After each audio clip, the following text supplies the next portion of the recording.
Good afternoon, compatriots on social media and all our esteemed global partners. The U.S. Embassy in Nigeria recently confirmed that it has imposed visa restrictions on some Nigerian politicians. Let's be clear. The U.S. does not act lightly or arbitrarily on issues of its foreign policy concern.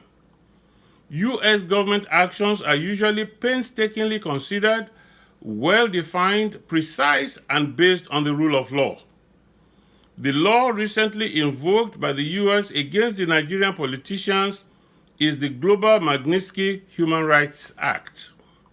The law was formerly known as the Russia and Moldova Jackson-Vanik Repeal and Sergei Magnitsky Rule of Law Accountability Act of 2012. In December 2016, the U.S. Congress passed the bipartisan bill, which was signed into law by the U.S. President. The 2016 law is a global version of the Magnitsky Act to address human rights abuses throughout the world. Since 2016, the law, which applied globally, authorizes the U.S. government to sanction those who it sees as human rights offenders, especially corrupt government officials, freezing their assets and banning them from entering the U.S. Most recently, the U.S. invoked the law against 18 persons fingered in the assassination of the Saudi Arabian diplomat Jamal Khashoggi. Of pertinent electoral interest to Nigeria might be Roberto J. Rivers. He was the head of the Supreme Electoral Council of Nicaragua.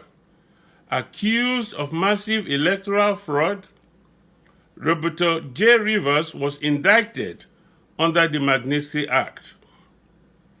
In the statement issued by the U.S. Embassy in Nigeria, we were told that the United States is a steadfast supporter of Nigeria's democracy. While commending all Nigerians who participated peacefully in the February and March 2019 elections, it is important to note that the U.S. is following through with special concern on the International Election Observer Report 2019. The U.S. is also keenly observing the Election Tribunal and Supreme Court resolutions of questionable electoral victories declared by INEC.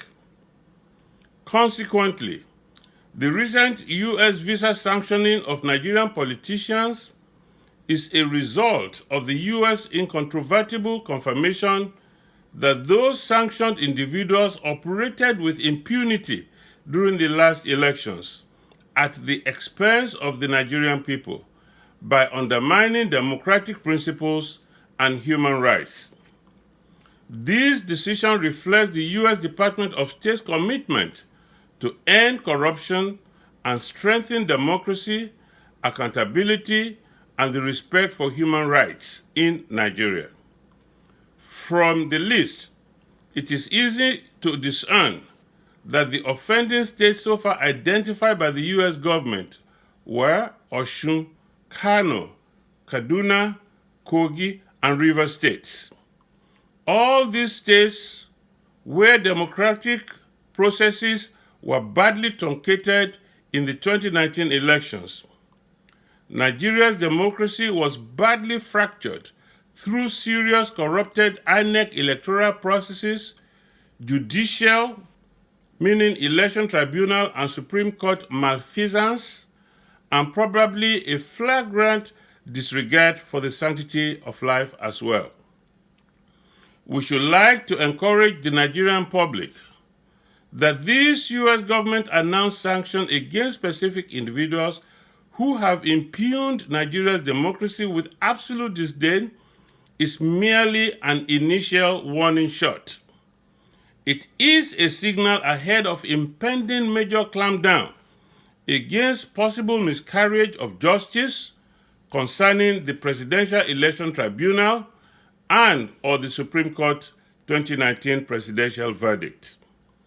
Also, the invocation of the Global Magnitsky Human Rights Act against Nigerians opens the door for a wider application of the Act against all forms of human rights abuses in Nigeria.